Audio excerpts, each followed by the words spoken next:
Feliz día para todos. Nuevamente con ustedes, caiga quien caiga sin censura. Aquí estamos a través del canal de YouTube Factores de Poder. Saludos a todos los que a esta hora nos están viendo. Puede ser de tarde, puede ser de mañana. Fundamentalmente nosotros arrancamos ahora en la mañana.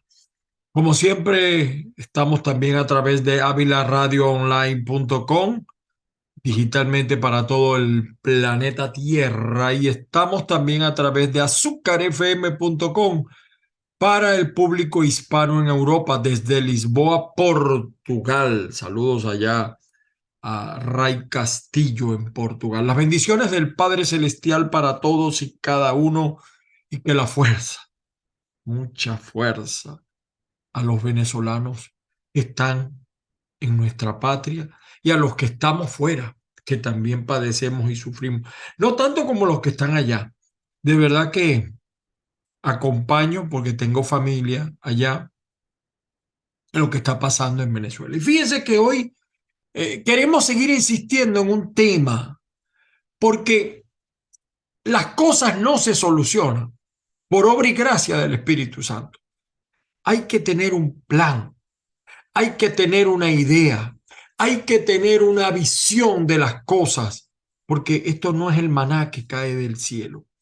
Y cuando nosotros vemos los 24 años que tenemos de esto que llaman gobierno en manos del chavismo, entendemos por qué, por ejemplo, no hay gasolina, por qué no hay agua, por qué la inseguridad está en todos lados, por qué hay mafias instaladas en cada región, por qué gobierna la guerrilla, por qué gobierna el narcotráfico con labores de gobierno, por qué pasó lo de Tarek El Aissami y no hay explicación ninguna sobre su paradero. Nosotros hasta hace 2, 3 días estaba todavía en Venezuela y empiezan los rumores, la corrupción desatada, se dice que va a caer el gobernador de Falcón y hay otros que están callados, que no aparecen, Castro Soteldo, que con también los casos de corrupción que lo rodean a él y a su familia, a sus hermanos, a su hermano, y así en cada estado, en el Zulia, Fidel Madroñero, el señor Pedro Carroña, perdón, Carreño, todo. Y cuando vemos todas esas cosas, preguntamos, ¿qué está haciendo la oposición? Bueno, miren con lo que ocurrió el 1 de mayo, un, un leve, o sea, ya uno está cansado de esas posturas de ruedas de prensa, de verdad, declaran, "Ay, estamos en contra, etcétera". Y ahora vemos la reacción del gobierno con lo de Citgo y se pone más lejos el diálogo, se pone más lejos tener unas elecciones transparentes, que uno pueda verificar, que uno sienta paz, tranquilidad con una Fuerza Armada roja, rojita, pero hay problemas dentro de la Fuerza Armada, pero la oposición sigue sin hablarle, aunque muchos se molesten. No toda la Fuerza Armada está contaminada, señor. Deje usted de estar pensando eso. La mayoría de los militares están molestos, están inconformes, pero no hay un guía, no hay una persona que interprete al país. Y ahí están los tipos de candidatos y, y no pasa nada, y no ocurre nada, y más preocupados por las primarias que por lo que pasa realmente en el país. El Zulia se muere de calor, explotan los carros, hasta un pariente mío que venía de Los Teques y sentido pésame a la familia Oliveros y le explotó un carro en Valencia. Y así todos los días. Y no hay agua y no hay luz. ¿Dónde? O sea, ¿qué quiere la gente? ¿Qué busca la gente? Que se le interprete su dolor, su martirio. Pero habrá un plan. De eso tenemos que insistir, porque para salir de lo que tenemos, tiene que haber acciones, tiene que haber hechos concretos. Y es bueno revisar lo que ha pasado para que no nos pase como dice el refrán. El que no sabe de la historia, el que no conoce lo que pasó, los hechos, está obligado a repetir y venimos de error en error. Por cierto, me pareció válida la postura. Uno de los pocos dirigentes que vi, el alcalde de Maracaibo, Rafael Ramírez, que por cierto, él y yo no nos llevamos muy bien, pero yo veo la matazón por el aumento salarial. Por Dios, señores, si a Maduro se le ocurriese poner el sueldo en $300, imagínense ustedes cuánto costaría los productos, porque la solución no está allí. Tengo más de un año diciéndolo, es el modelo, se lo he dicho a los sindicalistas, dejen de estar jugando al protagonismo y pidan cambio de modelo. El alcalde Ramírez lo dijo muy claro. Vamos a analizar eso en estos minutos. Les pido paciencia, les pido paciencia. Los argumentos que tengo son válidos antes de que vengan los payasos laboratorios, que no tienes pruebas. En una dictadura, ¿qué pruebas vas a tener? En un régimen como el de Venezuela, donde no han dado explicaciones de los números, donde no se sabe dónde está Tarek El Aizami, ni hay auditoría de nada, pero hay argumentos y hay hechos. Y de eso vamos a hablar en los próximos minutos.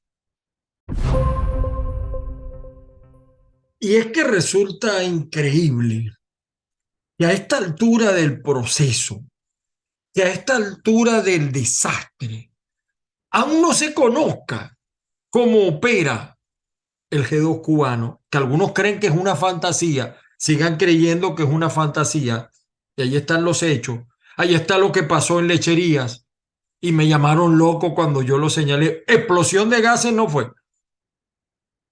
Eso fue una explosión, puede ser un dron, puede ser una bomba, pero explosión de gases no fue.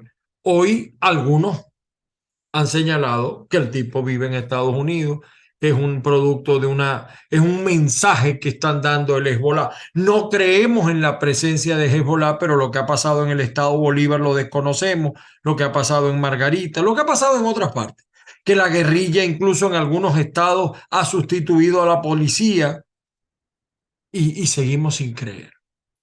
O sea, es increíble.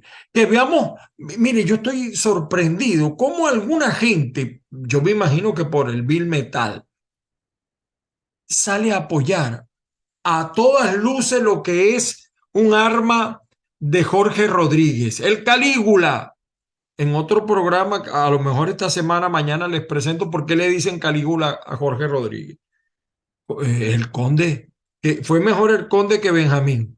Es un invento, es un arma del chavismo, de Jorge Rodríguez, y que haya gente que diga, mira, porque el conde, nada más hay que oírlo hablar para saber lo que es, lo que piensa. O sea, el peor desastre para Venezuela es caer en manos de un tipo como ese, sin ninguna formación, sin ninguna preparación. Y algunos dicen, no, pero hemos tenido gente preparada. Tuvimos gente preparada y estábamos mejor que ahora. Había fallas, había errores, pero estábamos mejor que ahora. Ahora, se cometieron errores fatales en el pasado. Los que no debieron ganar, ganaron. En el 98 no debió ganar Hugo Chávez y se despreció a un gerente como era el señor Salas Romer. Y así ha pasado.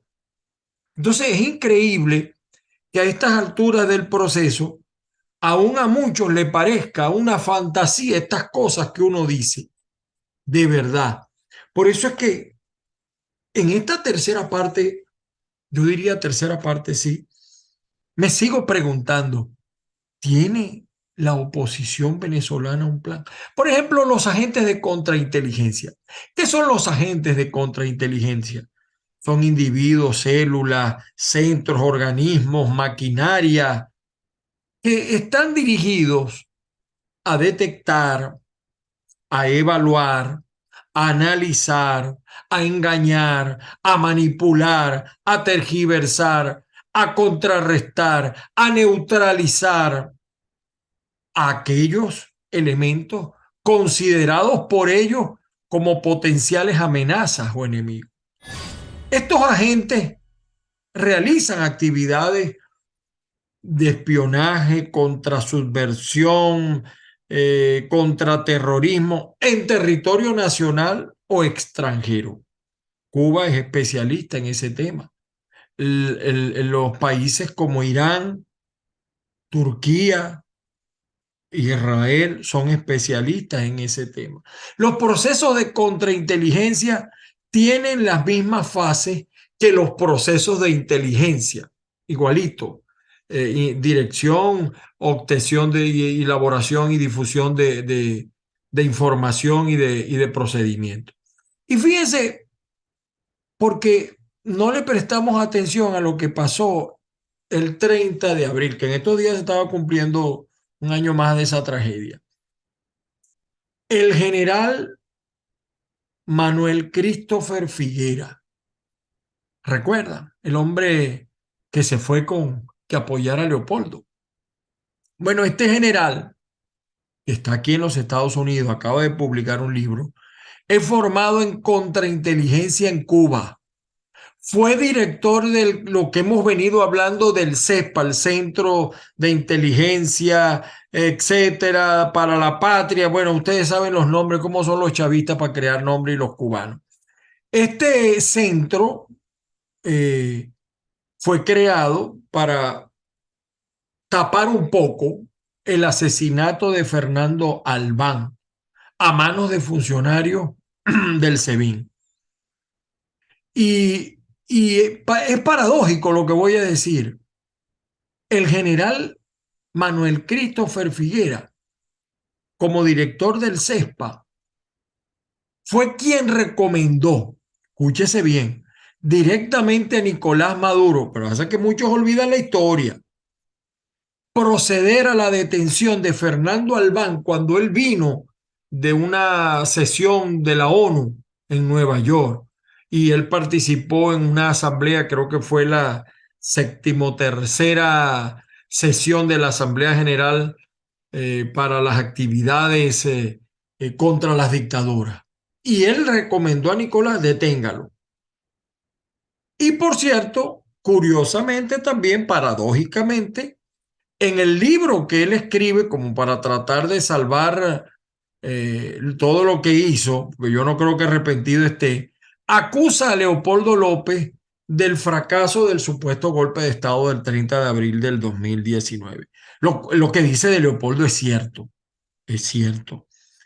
Y Diosdado, también por cierto, Diosdado Cabello, eh, también se ha dedicado a atacar a este general. La reaparición de Manuel Christopher Figuera en momentos en que hay un movimiento importante en Venezuela no deja de causar extrañeza, inquietud. Muchos individuos, personas, funcionarios o células de contrainteligencia permanecen en estado latente, están inactivos. Repentinamente, bajo un código previamente por ellos aprendido, entran en operación porque reciben las instrucciones de hacerlo. En programas pasados, por cierto, nosotros preguntábamos en base a eso, ¿no? La oposición ha diseñado un mecanismo, un plan para atender esta situación. O sea, en 24 años no se entiende que no lo tengan. Por eso es que hay una agenda de crisis para Venezuela. Un plan que se llevó a cabo desde el 2017 y hasta la operación Gideón en el 2020. ¿Cómo avanzó esa agenda de crisis? Quiero que me escuchen y todo lo que digo, si quieren, anótenlo. La ola de países que gracias al fuerte apoyo de la diplomacia norteamericana pasaron a desconocer el régimen de Nicolás Maduro unos 60, 70, y a Guaidó cuando se autoproclamó presidente, porque él se autoproclamó, eso no quiere decir que la mayoría no lo apoyaba. Hay unos movimientos internos raros, pero no voy a hablar de eso en este momento. Eso permitió desarrollar una agenda contra la crisis. Es el objetivo de la agenda, de esa primera agenda diplomática intensiva, era aislar a Venezuela, gobernado por los chavistas, del contexto internacional. Por supuesto, aprovechando la situación, la disminución del Ministerio de Asuntos Exteriores de, de Cuba, ¿no? Eso que ellos no terminaron de redefinir o estaban redefiniendo. eh, Donde ellos, por cierto, consideraron la situación de Venezuela a un plano inferior porque ya sentían que tenían todo controlado. Al maximizar la utilización de las sanciones internacionales en contra de funcionarios de Nicolás Maduro, porque no fueron contra el país, fueron contra funcionarios, eso también se olvida, en los discursos también se ha olvidado. Y miren que yo tengo una postura con respecto a las sanciones, es decir, tienen que seguir siendo contrafuncionarios, pero, por ejemplo, siempre lo digo, la sanción esa de que no hay vuelos directos de Venezuela a Estados Unidos me parece una soberana estupidez, por decir una. Eh, vamos a decir, estas sanciones fundamentalmente aplicadas por Estados Unidos, Canadá y la Unión Europea, tenían ese sentido, mermar la influencia que los representantes, la mayoría o una representación importante del gobierno de Nicolás Maduro pudieran hacer prevalecer en algunas instituciones del Estado. Pero otro nivel de sanciones internacionales en contra del gobierno ilegítimo, ilegal, pero gobierno al fin de Nicolás Maduro, tendría como objetivo disminuir la capacidad operativa de las instituciones controladas por el gobierno de Nicolás, tomando en cuenta pues que la estructura del Estado controlaba de alguna manera el sistema eh, de opresión, o sea, era el que eh, imprimía el miedo, el terror. Estas acciones se encontraron encuadradas en lo que se llamó como objetivo debilitar la confianza de la población civil en las instituciones del Estado. Ese objetivo se cumplió, pero hasta allí. O sea, ya nadie cree en los militares. Lamentablemente también se ha llevado la iglesia de por medio. Fundamentalmente la iglesia cristiana está muy mal vista por todo lo que han hecho estos pastores, algunos pastores, no todos, no la mayoría, en beneficio económico en estos días como eh, consagraron a Nicolásito. ¿Cuál fue? Yo quiero que recordemos, queridos amigos de YouTube y también de Ávila Radio y de eh, Azúcar FM y de todos también la gente que nos escucha por Spotify, por todas las plataformas. ¿Cuál fue el primer detonante que no estalló? Los estrategas de la oposición que estaban en comunicación constante con funcionarios de los Estados Unidos manifestaron que habían desarrollado, vamos a ver lo que se acuerdan, vamos a ver si tú te acuerdas, el, el operativo el Puente de Libertad. ¿Se acuerdan? Eso fue cuando el concierto, ya le estoy dando una idea. En ella se había diseñado una distracción general que llevaría a cabo entre la frontera de San Antonio del Táchira con Cúcuta de Colombia. Allí se llamaba Puente de la Libertad porque la comunicación terrestre está a través de estas dos ciudades con un puente, que por cierto, lo cerró Nicolás, no el gobierno de Colombia, no el gobierno de Duque. Y después cuando vino Petro, Nicolás hacía como que había sido Duque el que lo cerró.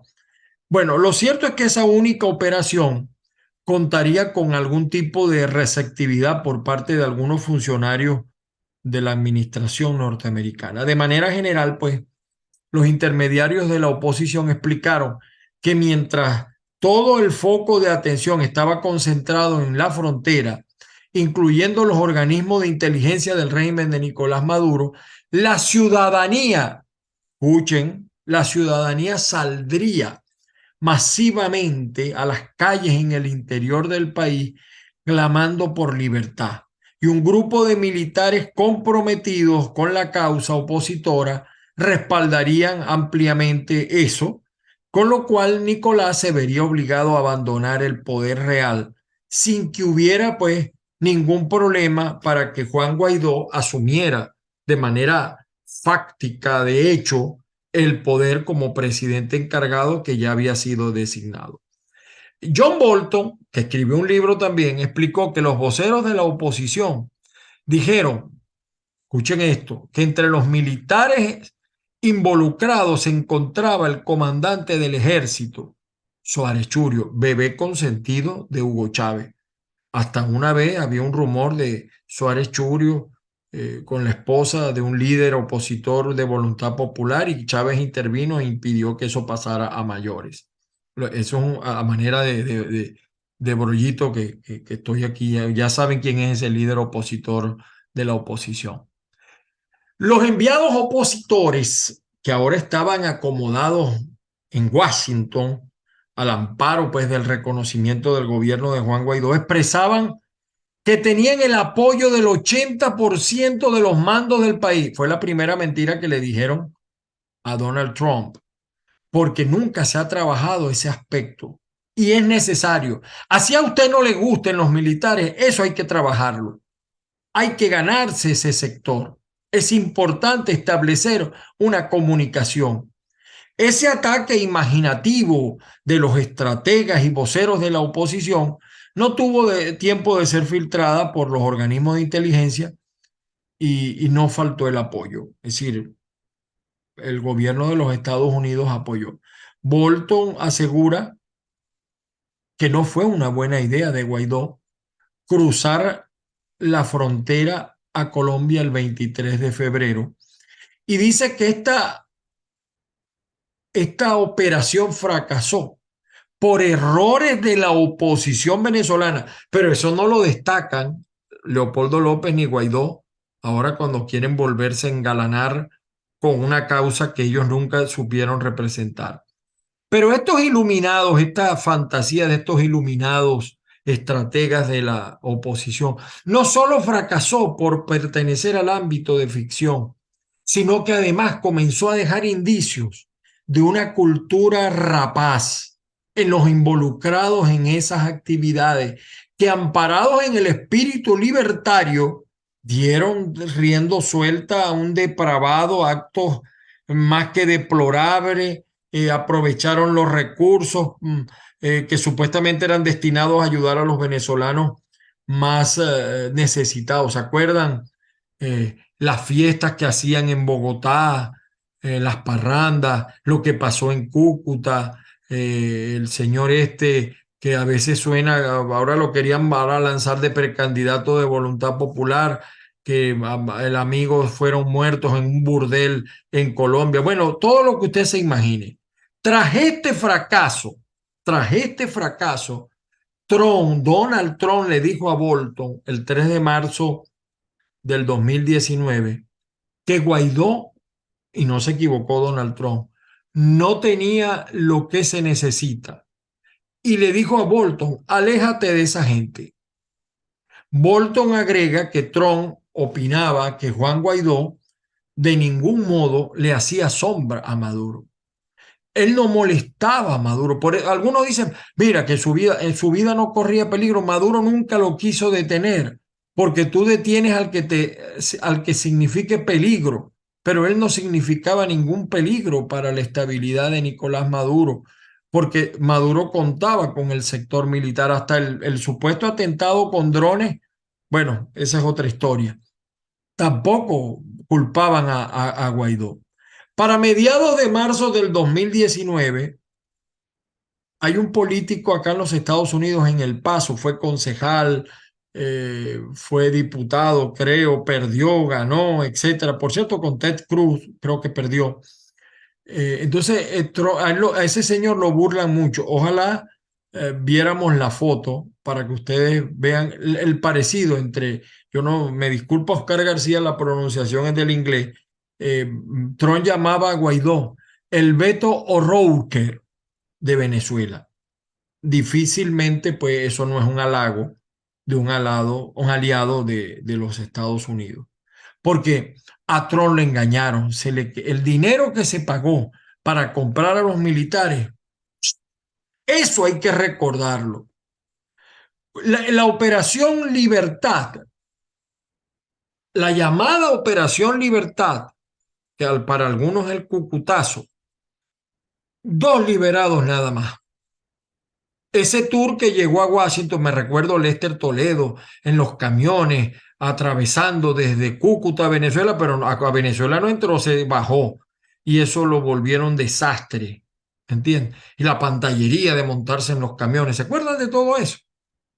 Bueno, con una estrambótica visita de la esposa de Juan Guaidó a Washington, con la foto de Trump incluida, y un grupo de interlocutores, llega con un planteamiento, la esposa de Guaidó, el tour, algunos le dicen el tour de la vanidad a Washington, con un planteamiento pues a los asesores de la Casa Blanca, la llamada Operación Libertad, excusándose pues en la suficiente falta de preparación para la Operación Puente de la Libertad, que vuelvo y repito, la gente conoce como el Cucutazo. Los enviados especiales pues explicaron a los funcionarios de Estados Unidos que tenían previsto un nuevo plan, la Operación Libertad, o sea, pero sin el puente de la libertad, porque eso fracasó.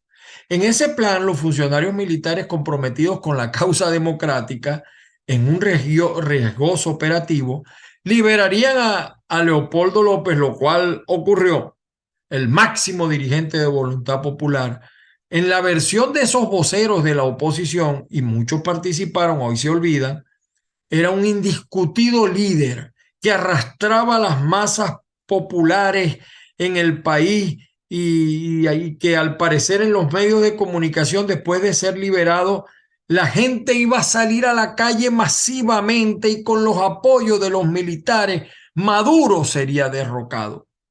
En esa oportunidad, en esa oportunidad, pues la prueba fehaciente de respaldo de los militares se concentró solamente en un intercambio de comunicaciones con el general Manuel Christopher Figuera, entendiendo que el hecho de que el señor Leopoldo López si era un dirigente conocido, los asesores vieron igualmente algún tipo, es decir, los americanos, bueno, sí, el tipo es conocido, tuvo preso, bastante bulla que hizo cuando decía, Lilian, me están torturando, y no lo estaban torturando un carajo, tenía hasta internet, salió más fuerte, más, fue una cosa paradójica. Los tipos creyeron, los americanos creyeron, volvieron a caer en la trampa. Y en vista de esos hechos, por cierto, Donald Trump promovió de alguna manera el nombramiento de Carlos Vecchio como embajador de Venezuela en los Estados Unidos para darle así un impulso a la causa venezolana entre los aliados de la restauración democrática. Con esto también quiero establecer que no fue Donald Trump, sí hizo por la causa de la libertad. Fallamos los venezolanos, para que ustedes sepan, no falló Donald Trump. Lo tengo que decir así con dolor. Le pedíamos a Donald Trump lo que aquí no se hicieron. El 30 de abril del 2019, pues, Leopoldo López sale en libertad. Un limitadísimo contingente de militares intervendría en la operación, pero ni la gente salió masivamente a la calle a respaldar a los líderes, ni los militares apostaron por formar parte de esa aventura desquiciada. Es decir, no logramos convencer al factor militar. Nuevamente, pues, la narrativa fantástica de los iluminados estrategas de la oposición había traído como consecuencia un fracaso de la Operación Libertad. Pero Leopoldo López sí saldría del cautiverio o rumbo al exilio, acompañado de su liberador, un militar formado en contrainteligencia en Cuba, el señor Manuel Christopher Figuera. Ahora bien, hay una acción preventiva. En esa agenda de crisis se consideraba altamente recomendable emplear recursos, esfuerzos en adelantar acciones basadas un poco en lo que eh, policía de acciones preventivas, más, el término en inglés no lo sé pronunciar. Las acciones preventivas propuestas, pues, en este tipo de políticas consideraban que ante una amenaza inminente que ponga en riesgo la seguridad, se deben generar acciones de contención, de mitigación, de eliminación de la amenaza. La operación Gideón, ahora vamos con otra cosa, la operación Gideón, orquestada y autorizada por Juan Guaidó, quien como presidente interino firmó el contrato de servicio con la empresa de seguridad Silver Cord. Al frente de esa empresa estaba Jordan Goudreau, donde aparecen las rúbricas de Sergio Vergara. ¿Qué será de la vida de Sergio Vergara? Ese era uno de los niños consentidos de Guaidó. Y Juan José JJ Rendón, como se le dice, alto comisionado presidencial para la estrategia general y el manejo de la crisis, en el colofón ese de las acciones preventivas de la agenda de crisis. Quedó muy mal ahí JJ Rendón. Ahora, ¿qué más hay en esa agenda de crisis para Venezuela? Bueno, el contenido de esa agenda, yo se los mostré en días pasados. Fíjense, desde el 2012 se han basado en este plan, desde el 2012, que apareció en La Vanguardia. Ahí está el documento. Pero al comparar los eventos que allí se señalan, aparentemente la operación Gideón se aprobó en la agenda. Esto quiere decir que todo el apoyo recibido, todos los objetivos trazados y ejecutados quedaron difuminados, sin efecto, y la destitución de Juan Guaidó como presidente interino apunta en esa realidad. En todos esos años que tuvo de presidente, no nos acercamos, pero ni un ápice a la libertad. Estamos peor que hace 4 años, que es lo más triste. Estamos peor, no avanzamos nada. La gente está con más desaliento, incrédula, decepcionada por todos estos fracasos. Ahora, ¿cuáles son los principales, pudiéramos decir ya en la etapa de culminación, cuáles son las razones pues de este fracaso en esta gesta democrática que se inició en el 2017? Evidentemente la vanidad. La vanidad por una parte, la vanidad. Sigue siendo indescifrable pues la insensatez de apoyar la entelequia. Ese interinato presidido por Guaidó fue una entelequia, una cosa como irreal. Una primera dama interina rodeada de un séquito de aduladores que se sumaron al tour de la vanidad, de la cual formó parte el propio presidente interino y ella, y de paso, ella se molestaba si no le decían primera dama, porque el narcisismo estaba a millón.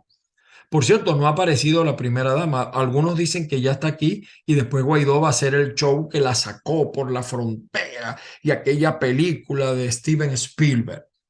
Ahora, la víctima realmente de estas vanidades, eh, entre otros, ahí está Roland Carreño preso, no solamente por esas vanidades, sino por otras cosas que él alcahueteó.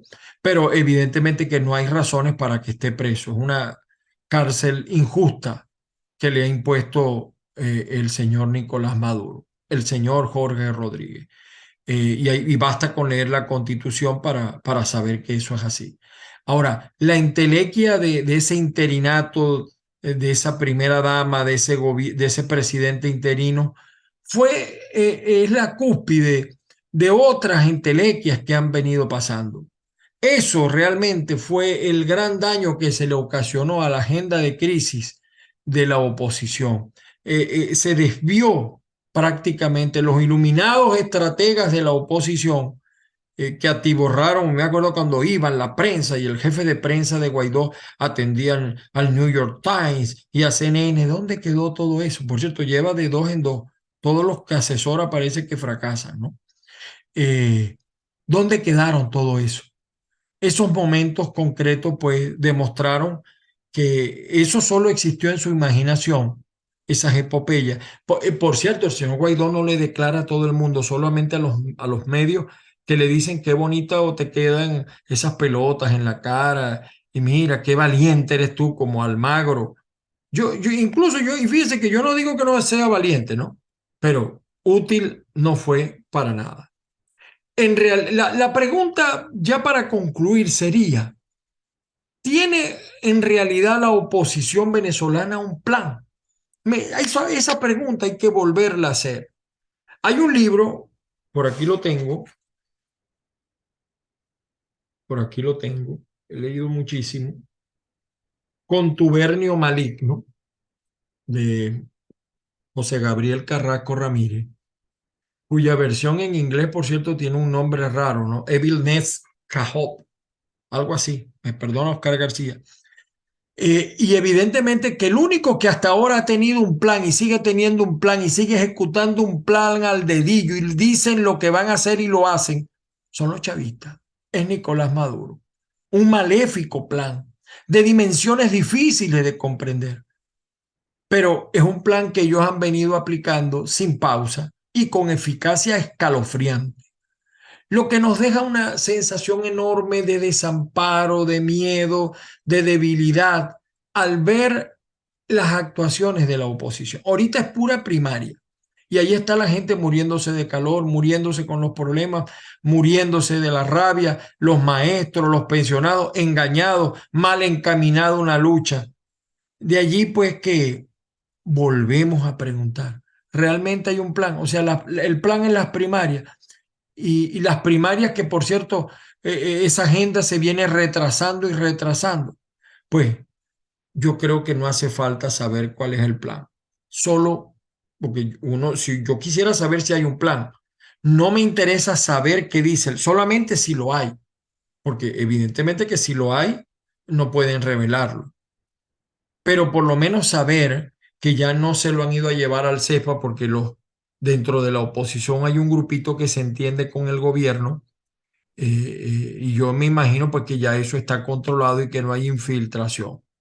Eh, yo sigo observando que la oposición venezolana, ojalá las primarias desencadenen lo que tienen que desencadenar, pero ¿no sería preferible un gran acuerdo? O sea, yo creo en las primarias, porque es tanto el ego, la vanidad de los actores, que no son capaces de ponerse de acuerdo para planteársele como un solo hombre a estos tipos.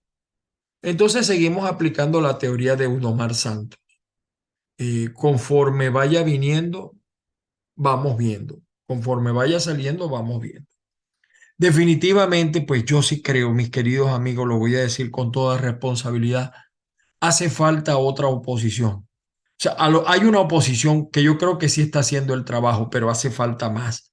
Porque el pueblo venezolano está como decía ese sketch de la vieja Rochela que también eliminaron estos tipos, como extraño yo la Rochela de los lunes, como el profesor Trinity, que decía, no puede, el pueblo no puede pa' pierde con nadie. Maduro está muy mal, los números son muy malos y sería una tragedia que este hombre volviera a ganar. No me quiero imaginar lo que pasaría en Venezuela si este desastre llega a continuar. Y los únicos responsables de que Maduro vuelva a ganar es la oposición, por no ponerse de acuerdo, por anteponer sus intereses a los intereses de la patria, por no tener capacidad de desprendimiento.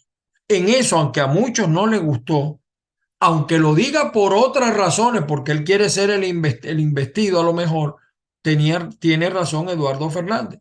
O otros que están planteando también la llamada transición, pero no la llamemos transición, porque a veces uno pregunta con qué se come eso. ¿Y qué pasará con Manuel Christopher Figuera? Yo le quiero decir algo a ustedes. Este hombre que dice en su libro, fíjense, en el libro de Manuel Christopher Figuera, ya termino, ya termino.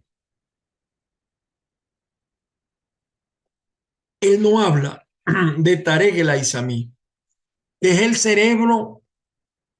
el cerebro intelectual de la creación del CESNA y del CESPA, y que se debe a que tenía información de que no iba a tener, o sea, el señor Christopher Figuera decía que él no tenía, él tenía información de que Tarek El Aissami no iba a tener cargo cuando él publicara su libro. Por lo tanto, pues es inoficioso hablar de eso.